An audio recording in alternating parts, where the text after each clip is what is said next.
Voilà, ici on n'est pas en train de combattre le féminisme et consorts.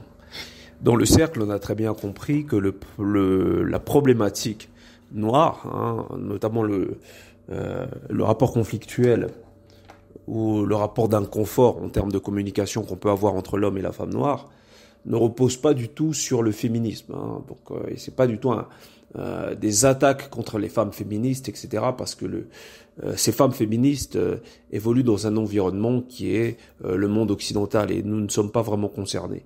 Donc la problématique de la femme noire va être totalement différente. Et ça va falloir que les frères le comprennent, ce qui n'est pas gagné. Maintenant, les féministes ou les revendications féministes vont servir à ces femmes aussi bien que les prêches du prédicateur ou la présence du prédicateur vont les aider à éliminer le phallus, donc le pouvoir paternel. Donc elles vont se servir de tout ce qui est possible pour rompre avec l'autorité masculine de la communauté africaine. C'est pour ça qu'il y a une carence de père, une carence de figure maternelle, une carence de virilité, une carence de masculinité dans le monde noir, parce que c'est voulu par les femmes. Elles ne veulent plus, elles ont pour rancune, d'ailleurs cette femme-là, dont je vais commenter le commentaire, ici il le dit elle-même, que suite au fait que les hommes noirs aient perdu donc la terre et la guerre, maintenant elles leur tiennent rancune et elles ne veulent plus et ne les font plus confiance. Ils n'ont plus de pouvoir. Les femmes sont comme ça. Les femmes sont ingrates à l'égard des hommes qui perdent. Et c'est pas juste les femmes, c'est les femelles. Vous prenez la nature, animal, vous avez un combat entre deux mâles et celui qui perd, on le calcule plus. La femelle va avec celui qui a gagné. Peu importe qu'il soit plus fort, plus faible, qu'il soit dans un mauvais jour, la femelle se pose pas ce type de questions. Et c'est comme ça dans le monde animal, c'est aussi comme ça dans le monde humain, dans le monde de l'homme. Donc je vais ici vous lire le commentaire.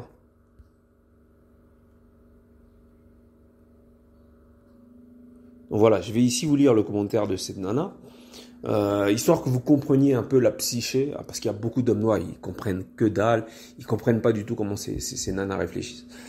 Et pourquoi il y a des problèmes de communication avec les femmes noires, ils comprennent pas, les mecs ils sont complètement paumés, je vois que des hommes vagins qui, aiment discuter avec les nanas, etc. Donc on va expliquer à travers ce commentaire comment les femmes réfléchissent. Et c'est très bien qu'elle m'ait fait ce commentaire puisque ça va nous permettre donc de comprendre. Je vois que c'est une nana qui aime pas mal commenter mes publications. Elle prend beaucoup de temps et donne beaucoup d'énergie sur mes publications. Elle fait des textes assez longs en général. Donc j'imagine qu'elle en a gros sur la patate. Donc ma chaîne doit lui parler d'une certaine façon. Et ça, c'est tout à fait normal. Cette chaîne va motiver beaucoup de nanas qui sont dans des finalités castratrices et à qui je donne donc du fil à retordre avec mes chaînes qui dérangent un petit peu. Donc le problème ici, et ça c'est pour finir dans l'introduction, le problème dans la communauté, dans le cercle, on a très bien compris que il n'était pas extérieur à la communauté, mais il était bien intérieur. Donc voilà. Donc cette nana, elle me dit quoi ? Elle me dit, je vais la lire. En tant que femme noire, nous sommes confrontés à l'exact même problème que vous, en sens inverse. Donc ça, c'est une technique qu'on trouve beaucoup chez les nanas, et plus particulièrement chez les femmes africaines. C'est cette volonté à tout prix de vouloir confondre les deux sexes, les deux réalités. C'est-à-dire que vous, en tant qu'homme, vous vivez une réalité. Nous, en tant que femme, on vit la même réalité. Donc nous vivons une réalité qui est corollaire, ce qui est totalement faux. En tant qu'homme, vous avez des expériences, un vécu qui sera totalement différent des femmes, parce que vous appréhendez les choses de manière totalement différente et vous êtes perçu de manière totalement différente. Et donc ce type de nana va tout de suite essayer d'annihiler donc cette différence pour essayer de rejoindre les deux sexes. La finalité, c'est bien entendu qu'il n'y ait pas d'homme. C'est encore la finalité, c'est encore de faire disparaître la figure paternelle, de faire disparaître la figure masculine et surtout l'autorité masculine. parce qu'elles veulent prendre le pouvoir. Ce sont des gynécocrates convaincus. Donc, elles veulent prendre un pouvoir d'homme, parce que ça me dérange pas, hein, le pouvoir féminin en soi. Mais tant que ce pouvoir reste féminin. Mais elles, ce qu'elles veulent aujourd'hui, elles sont très gourmandes, c'est qu'elles veulent un pouvoir d'homme. Elles veulent jouer l'homme à la place de l'homme, tout en voulant rester des femmes. Donc elles veulent les deux pouvoirs. Donc voilà. Elle rajoute, vous avez des femmes qui par leur nature vous empêchent d'avancer en imposant l'humilité, le pardon, la fidélité, la politesse, etc. Sauf que nous, de notre côté, oh là là, quand ça commence comme ça, nous avons des hommes noirs qui par leur nature veulent nous imposer leur orgueil. Donc ça c'est déjà un problème. Vous nous dites que ces hommes veulent imposer leur orgueil. Ça sous-entend qu'ils sont naturellement tous orgueilleux. Hein. Donc ils veulent imposer leur orgueil. C'est une phrase qui n'a même pas de sens. Hein. Soit je suis orgueilleux et je l'impose à tout le monde, mais j'ai pas cette obsession d'imposer mon orgueil aux nanas, quoi. Parce que s'il y a orgueil, hein, s'il y a homme orgueilleux, eh ben, nous en souffrons tous aussi bien les femmes que les hommes. Donc ça n'a pas lieu d'être ce type de réflexion. Donc elle s'imagine qu'il y a des hommes qui sont obsédés par elle au point de vouloir leur imposer leur orgueil, hein, leur puissance. Ben, ces hommes sont puissants. La vérité, le propre même de ces hommes, c'est la puissance, c'est la vérité. Et c'est vers quoi ils courent, c'est ce qu'ils aiment. Ils aiment le combat, les hommes aiment se battre. Donc la puissance est une notion qui est purement masculine. Ils ne veulent pas t'imposer cette puissance. Ils sont comme ça. C'est toi qui as un problème avec le fait qu'ils sont puissants. Et donc cette puissance, tu vas tenter donc de l'annihiler à travers des techniques de castration comme tu le fais à travers ton élocution. Donc ils veulent s'imposer à travers leur orgueil, leur puissance, d'après elles, hein, leur domination en contrôlant nos vies. Hein. Donc les hommes se lèvent le matin en rêvant de contrôler la vie des femmes, ce qui n'a pas de sens.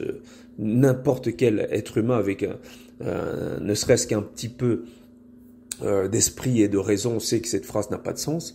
Donc ils veulent nous imposer leur puissance, leur domination en contrôlant nos vies, en nous disant ce qu'une femme doit être ou ne pas être. Je suis désolé, mais la femme est un sexe passif, l'homme est un sexe actif. Les civilisations sont en général construites par des hommes. Aujourd'hui, les hommes noirs peinent à construire des civilisations. La raison est qu'ils sont encore dans le piège même d'un amour maternel qui les empêche d'émerger en tant qu'hommes. Et donc, ils prennent l'opinion des femmes comme une contribution objective leur permettant de réussir, alors que c'est tout le contraire. La finalité féminine va dans le sens de la maternité. Et donc, à part materner l'homme, elle ne peut rien lui apporter le poussant à s'élever. Donc, c'est cette littérature autour de l'homme qui a besoin de la femme parfaite pour s'en sortir. Ça n'existe que chez les nôtres. Donc, ça n'existe pas. Ça n'a jamais existé, ces conneries. Donc voilà, elle pense qu'on veut à tout prix leur dire ce qu'elle doit être et ce qu'elle doit pas être. Non. L'homme est philosophe de base. Hein. Il pense, les grands philosophes, les penseurs sont des hommes. Et donc ils définissent, comme ici dans le cercle, on va définir la femme. Mais on te dit pas ce que tu dois être ou ne pas être. On arrive à te comprendre mieux que tu te comprends toi-même. C'est ta nature de femme, c'est comme ça. Voilà, c'est lié peut-être à tes monstrues ou j'en sais rien, ou ton caractère proprement émotionnel. Et ton caractère proprement émotionnel est changeant, voilà. Donc, en nous interdisant des choses, on a l'impression d'avoir une gamine qui se plaint de son papa, quoi. Son papa est méchant, il lui interdit des choses. En nous jugeant, etc. Bah, bien sûr, hein, si tu te comportes comme une pute, on va te dire clairement que t'es une pute. À moins que t'aies affaire à tes copines faux cul et hypocrites qui parlent dans ton dos, mais qui sur Instagram like tes photos et te disent que t'es la plus belle, que t'es son amour, son cœur, que t'es parfaite. Donc, alors que eux-mêmes sont perdus dans cette société. Non, madame, les hommes ne sont pas perdus dans cette société. Certains sont complices de la particularité aliénante et avilissante de la société, mais ils ne sont pas perdus. Du moins, ils ne sont pas perdus comme vous, parce que ce sont des hommes et qu'ils sont conquérants. Donc, soit ils cherchent à se soumettre aux dictats mis en place par l'Occident ou par le système auquel ils tentent donc le système qu'ils tentent d'intégrer, soit ils se rebellent. Et en général, ceux qui se soumettent au système sont ceux qui ou n'ont pas la force ou ont pour projet l'intégration au système. Mais ils ne sont pas perdus, du moins ils ne sont pas perdus comme vous, qui n'aviez pas d'hommes, et qui en plus de ça tentez de soumettre ceci parce que vous n'y croyez pas du tout, vous ne croyez pas du tout en la nation. D'ailleurs, la caractéristique même de la nation, le nationalisme, est une particularité qui est purement masculine. Ce sont les hommes qui cherchent leur fierté et leur identité dans la nation. C'est très rarement féminin. D'ailleurs, les femmes kamites, etc., ne me donneront pas tort, puisque chaque fois qu'elles parlent de la nation africaine, c'est pour faire valoir des reines africaines et ce genre de thématiques pleines de coquetterie. Donc, homme comme femme noire, donc elle va encore allier les deux, parce qu'elle ne veut pas bien sûr les défaire et les distinguer, parce qu'elle ne veut pas qu'il y ait des particularités hommes. C'est la raison pour laquelle, et ça les gars vous devez le comprendre, lorsqu'une femme essaye toujours de faire en sorte qu'il n'y ait pas de distinction homme-femme, c'est surtout pour annihiler vos particularités masculines et surtout l'autorité naturelle que vous avez sur elle. Parce qu'effectivement, l'homme a une autorité naturelle sur la femme pour la simple et bonne raison qu'il est plus fort, qu'il est plus fort physiquement et voilà, il arrive plus à dealer, il deal avec ses peurs autrement que par la manipulation, mais lorsqu'il arrive à confronter ses peurs, c'est alors qu'il devient un homme véritable, et c'est ce qui lui donne autorité sur la femme qui, elle, n'a pas à faire ça, et qui, dans sa mémoire génétique, n'a jamais eu besoin de le faire. Au pire, elle se fait violer, au pire, elle écarte ses jambes, elle se prostitue. Je suis désolé, c'est assez cru, mais c'est la réalité. Au pire, elle se fait violer, ou elle se prostitue, ou elle manipule. Donc c'est sa manière à elle de confronter le danger. Et ça, c'est une réalité qui la tient donc servile et en proie à la domination masculine. Donc mieux vaut qu'elle subisse la domination d'un homme qui est représentatif d'une nation, qui est la sienne, plutôt que la domination d'un envahisseur. Alors là, tout ce qui va lui rester, c'est le viol et la soumission.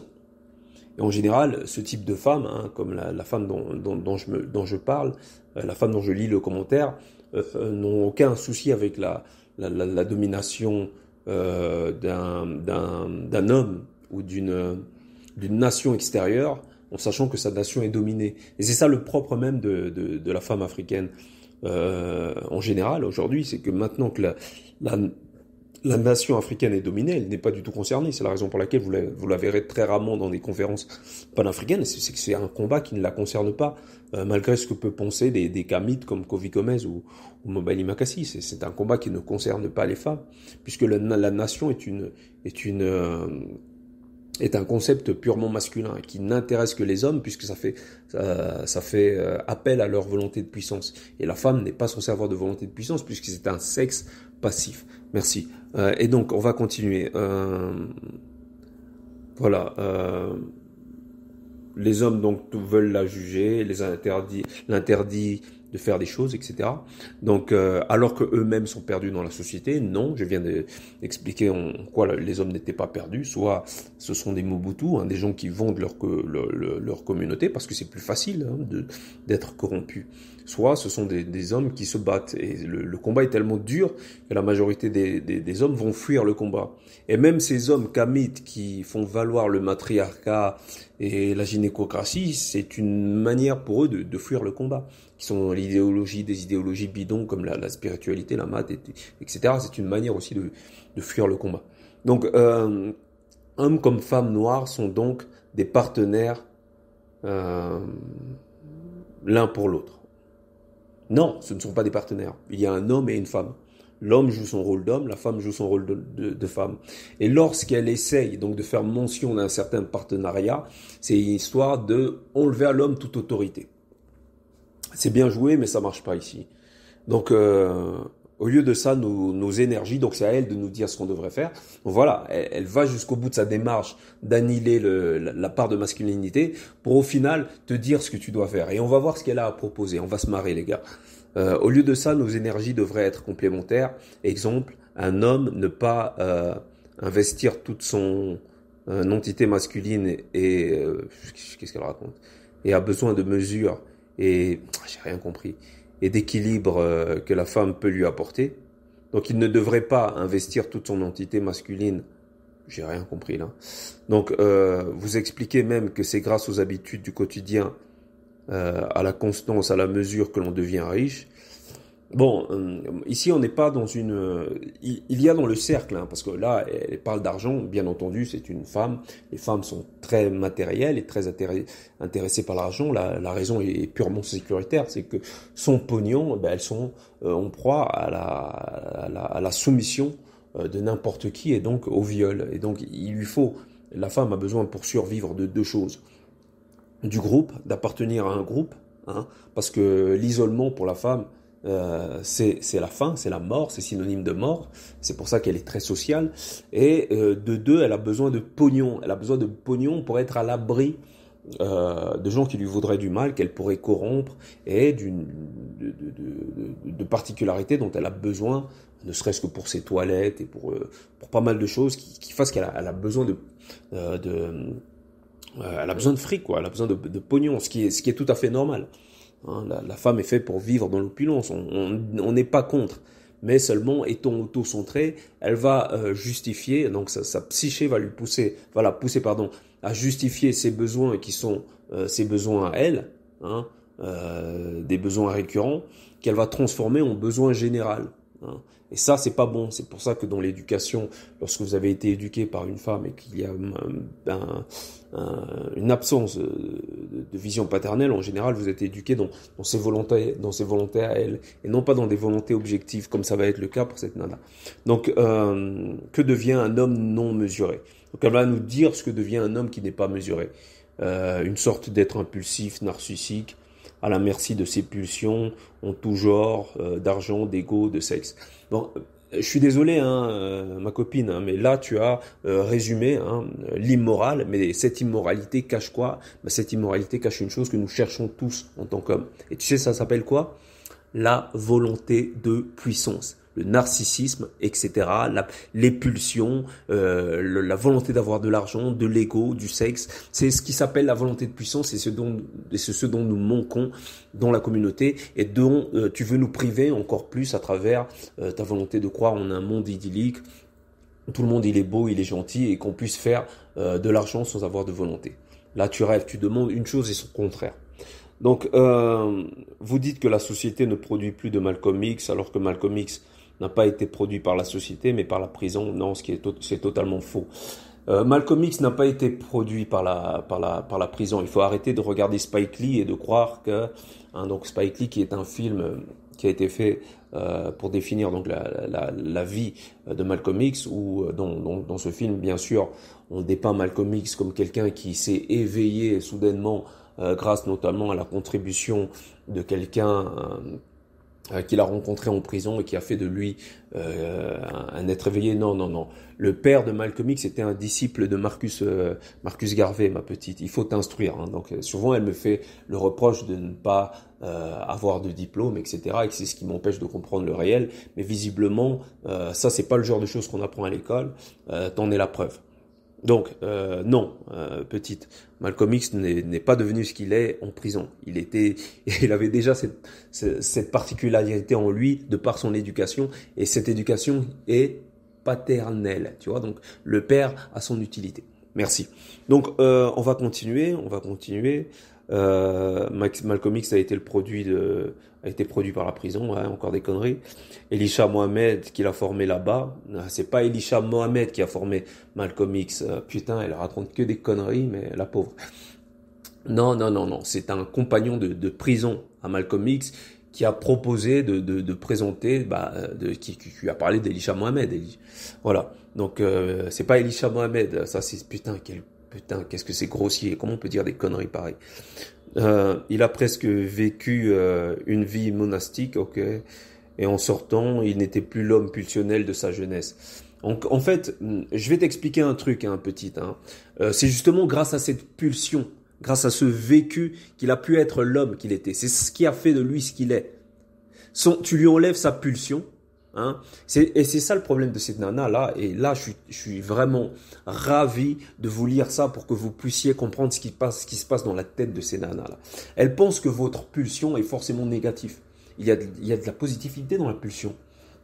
La pulsion de Malcolm X, c'est ce qui lui a mis en porte-à-faux avec la Nation of Islam, hein, notamment avec son discours contre le président d'alors, qui est Kennedy. J'imagine que tu dois même pas être au courant de ça, madame et ses diplômes. Et donc, Malcolm X, à un moment, il s'est mis en porte-à-faux avec la Nation of Islam parce qu'il a gardé cette caractéristique qui était propre à son identité psychique, qui n'avait rien à voir avec le fait qu'il ait été un bandit, etc., comme on te l'a présenté, notamment dans le scénario qui n'est qu'un film, hein, de Spike Lee, où une fois qu'il est sorti de la prison, il est devenu quelqu'un de bien, etc. Ça n'existe pas. Ça, c'est une manière de romancer l'existence de quelqu'un. Mais on est et on reste ce qu'on est avec nos particularités, nos qualités et nos défauts. Merci. Donc, cette vision romancée, c'est très féminin, hein, donc on t'en voudra pas. Donc, en sortant, il n'était plus l'homme pulsionnel de sa jeunesse, ouais. Ça, c'est un peu le discours du pasteur, hein. Une fois que tu confies ta fille à Jésus, ta vie va changer. Et c'est pas pour rien qu'il y a beaucoup de nanas qui écoutent ce type de discours à la con. On ne change pas, les gens ne changent pas, on ne change personne, les gens restent ce qu'ils sont.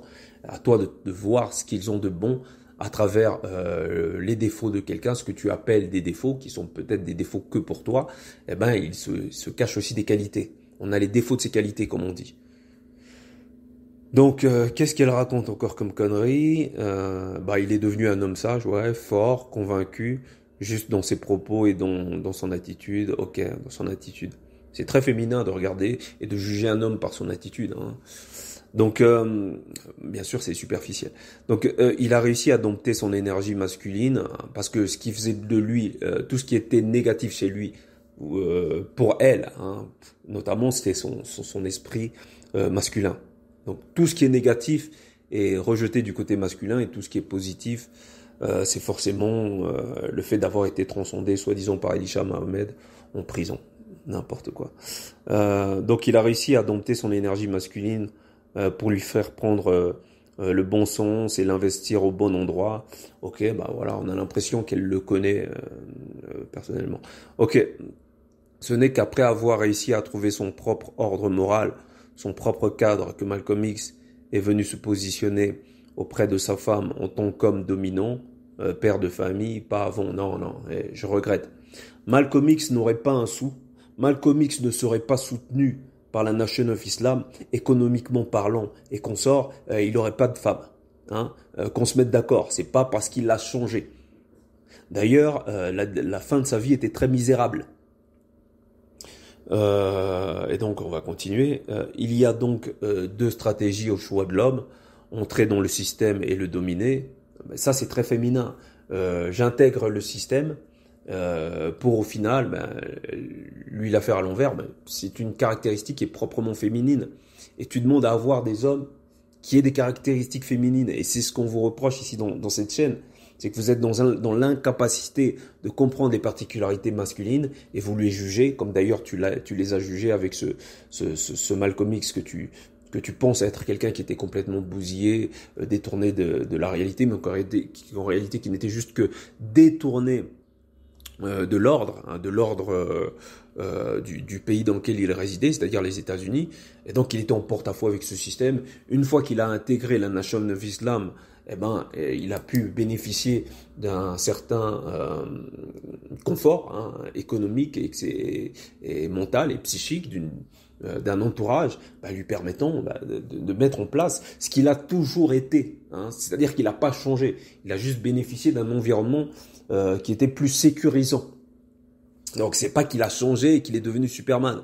On n'est pas dans Superman qui rentre dans la cabine téléphonique, qui en ressort et qui va voler dans les airs. Non, madame, il faut redescendre. Donc qu'est-ce qu'elle raconte encore comme connerie Donc il faut rentrer dans le système pour le dominer par l'argent, par exemple. Oui, l'argent, encore l'argent.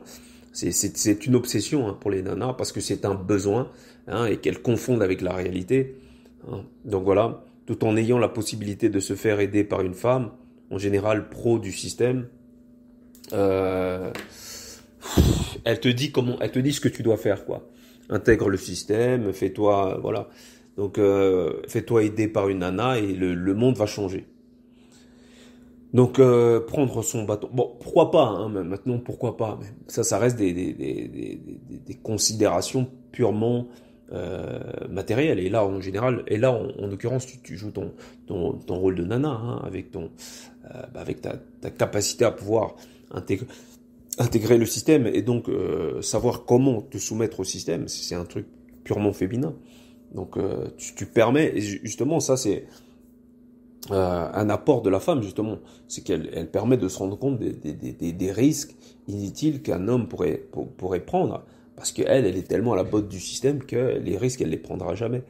Donc, mais maintenant, je vais te dire une chose, c'est que de la folie, il en faut pour transcender le monde. C'est-à-dire que l'homme ne vit pas pour survivre, l'homme vit pour que sa mission le survive.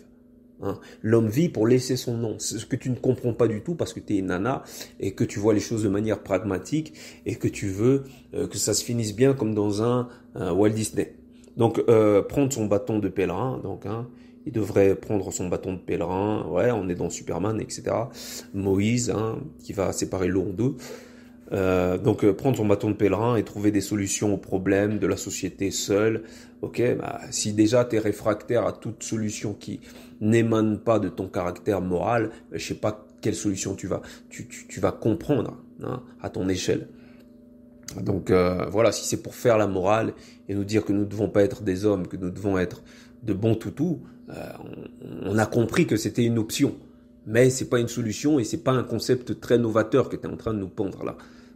Tu nous proposes juste l'intégration à la société pour des finalités doubles qui sont d'un côté je m'intègre, je donne mon cul et à côté de ça je prépare un plan B. Ça c'est ce que fait la majorité des gens. Donc, tu ne proposes rien d'original.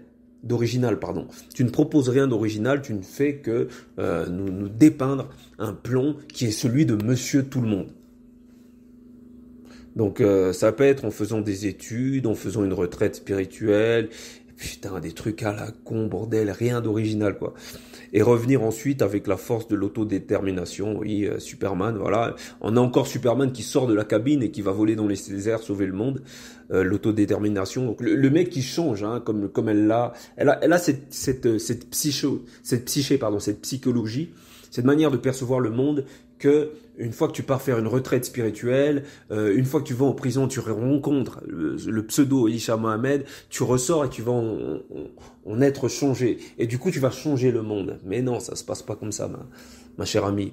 Le changement, il est de l'ordre de tous les jours, il est de l'ordre aussi des traumatismes. Traumatismes dont tu ne parles pas parce que la femme, naturellement, rejette toute violence, toute forme de violence, parce qu'elle est réfractaire et surtout, elle est réfractaire à la frustration causée par le trauma lié au choc de la violence. Donc c'est quelque chose qu'elle va tenter de fuir. Et d'ailleurs, c'est ce qu'elle va instruire à ces garçons, sans savoir qu'en fait, en faisant ça, elle les castre parce que l'homme a besoin de trauma, comme Malcolm X a eu ses traumas pour devenir un homme supérieur. Sans son passé de gangster, Malcolm X n'aurait jamais été ce qu'il est. Et ça, il va falloir que tu le comprennes, et tu ne le comprendras jamais. Parce que t'es une petite nana à la con qui raconte des conneries. Donc, on va continuer. Donc, il va revenir avec la force de l'autodétermination pour faire avancer sa femme et ses enfants. Donc voilà, la finalité d'un mec, c'est de faire avancer sa femme et ses enfants, non pas sa nation. Donc elle a encore cette psyché de la femme qui veut garantir donc le confort pour son cercle, son petit cocon familial à elle. Hein, le côté auto-centré très féminin. Hein, c'est pour ça qu'on les invite pas dans les débats. Hein, parce que si c'est pour avoir ce type de finalité égocentrique, c'est hors sujet. Ça, c'est quand on est, hein, parce que dans le cercle, il y a des hommes mariés, quand ils sont avec leur femme, ils savent que la finalité, c'est leur confort à elles et leur femme, et qu'il faut pas qu'ils leur parlent d'autre chose. Donc, quand ils ont des envies et des opinions nationalistes, ça les concerne plus, hein, pour la majorité d'entre elles. Donc voilà, dans tous les cas, je pense que les femmes ont une utilité. Elle veut à tout prix me vendre la femme. J'ai pas dit que la femme était inutile. C'est ce qu'elle s'est imaginé. Je dis juste que la femme est ce qu'elle est. Il faut d'abord comprendre ce qu'est la femme avant de prétendre qu'elle a une utilité. Hein. Donc, quand chacun joue son rôle comme il faut, ouais, mais il faudrait d'abord, dans un premier temps, que tu joues ton rôle et que tu cesses de nous dépeindre une réalité où il n'y a ni homme ni femme, où tous nos besoins convergent. Non, les besoins de l'homme ne convergent pas avec les besoins de la femme. Je suis désolé, il faut que l'homme s'impose. D'ailleurs, la vie elle-même nous le rappelle à travers la relation sexuelle qui donne lieu à la vie. Sans la domination de l'homme sur la femme, il n'y a pas de vie. Merci, au revoir.